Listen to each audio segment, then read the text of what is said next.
अल्लाहु अकबर।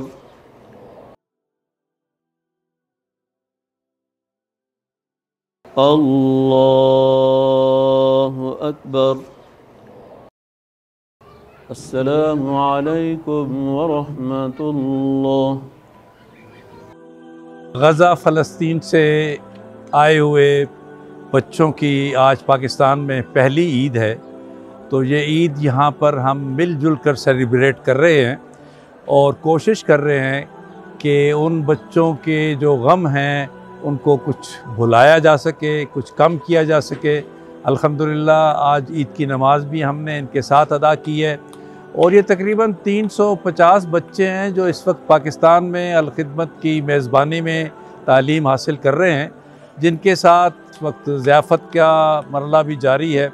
अल्हम्दुलिल्लाह हम अल्लाह का शुक्र अदा करते हैं कि पाकिस्तान को ये सआदत मिली, पाकिस्तानी अवाम को, पाकिस्तानी हुकूमत को, अल-खिदमत फ़ाउंडेशन पाकिस्तान को, कि ये बच्चे इस वक्त पाकिस्तान में मौजूद हैं और यहाँ पर तालीम हासिल कर रहे हैं।